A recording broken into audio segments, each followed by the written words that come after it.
అందరికీ నమస్కారం. నా పేరు జోష్న. ఈ రోజు మనం ఉగాది గురించి కొన్ని విషయాలు తెలుసుకుందాం.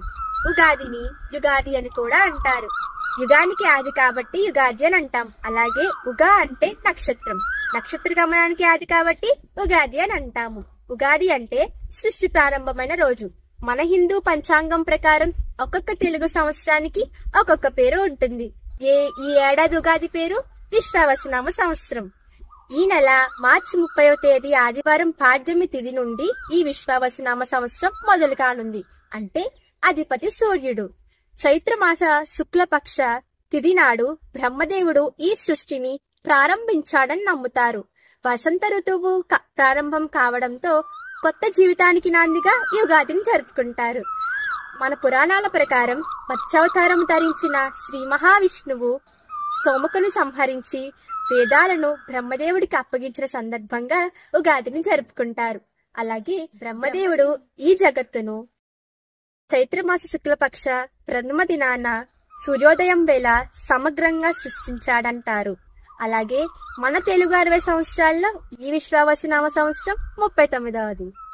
అందరికీ విశ్వావసునామ సంవత్సర తెలుగు సంవత్సరాది శుభాకాంక్షలు. అందరికీ నమస్కారం. నా పేరు కే గీతావర్షిని. నేను 10వ తరగతి చదువుతున్నాను. ఈ రోజు నేను ఉగాది పచ్చడి గురించి చెప్పబోతున్నాను.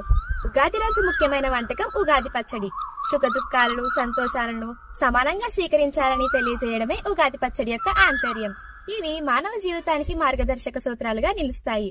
షడ్రుచుల సమ్మేళనంగా చేసే ఈ పచ్చడిలో జీవితంలో జరిగే వివిధ అనుభవాలను సూచిస్తాయి. ఉగాది పచ్చడి ఒక్కొక్క పదార్థానికి ఒక్కొక్క ప్రత్యేకత ఉంది. వేప పువ్వు.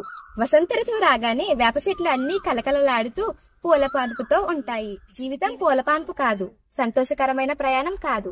జీవితంలో మంచిని స్వీకరించినట్టుగానే చెడును కూడా స్వీకరించాలని తెలియజేయడమే ఈ ఉగాది పచ్చడిలో వేప పువ్వును చేరుస్తారు. బెల్లం. జీవితంలో ఎప్పుడు ఏం జరుగుతుందో ఎవరో చెప్పలేము. ఏ కష్టాన్ని వచ్చినా నవ్వుతూ ఎదుర్కొని అన్ని బాగా చేసుకోవాలి. అప్పుడే జీవితం బాగుంటుంది. అందుకే బెల్లాన్ని ఉగాది పచ్చడిలో చేరుస్తారు. మిరియాలు. కోపం చాలా ప్రమాదకరం. కోపాన్ని నియంత్రించుకోవాలి. అందుకే ఉగాది పచ్చడిలో మిరియాల పొడి వేస్తారు. దానివల్ల కోపాన్ని మిరియాల పొడిలా మింగేసి ఇంకా జీవితంలో కోపాన్ని అధిగమించుకొని కొత్త జీవితాన్ని ప్రారంభించాలని మిరియాల పొడి వేస్తారు. ఉప్పు భయాన్ని సూచిస్తుంది. జీవితంలో ఎప్పుడు ఏమొచ్చినా ధైర్యంగా ఎదుర్కోవాలని ఉగాది పచ్చడిలో ఉప్పు చేరుస్తారు. పుల్లని రుచిగల చింతపండు జీవితంలో బాధలను అధిగమించి ధైర్యంగా ఉండాలని చెప్తుంది. అందుకే ఉగాది పచ్చడిలో చింతపండును వేస్తారు. పచ్చి మామిడికాయ వగరును సూచిస్తుంది. జీవితంలో కొత్త విషయాలు అనుభవాలను మనల్ని పలకరిస్తున్నాయని చెప్తూ ఉగాది పచ్చడిలో పచ్చి మామిడికాయ ముక్కలు వేస్తారు. ఉగాది పచ్చడిలో షడ్రుచుల సమ్మేళనం జీవితంలో కష్టసుఖాల సమ్మేళనానికి ప్రతీక అని చెప్తారు. అందరికీ నమస్కారం. నా పేరు అమృతవర్షిని. నేను ఈ రోజు వివిధ ప్రాంతాల్లో ఉగాదిని ఎలా జరుపుకుంటారో చెప్పబోతున్నాను. హిందూ సాంప్రదాయం ప్రకారం ఉగాదిని ఆంధ్రప్రదేశ్, తెలంగాణ, కర్ణాటక, మహారాష్ట్రాల్లో విశేషంగా జరుపుకుంటారు. ఆంధ్ర, కర్ణాటకల్లో ఉగాదిగా పరిగణిస్తే మహారాష్ట్రలో గుడి పాడ్వాగా పరిగణిస్తారు. మరియు తమిళలు పుత్తాండుగాను, మలయాళీలు విషుగాను, సిక్కులు బైసాఖిగాను మరియు బెంగాలీలు పోయిలా బైసాఖిగాను జరుపుకుంటారు.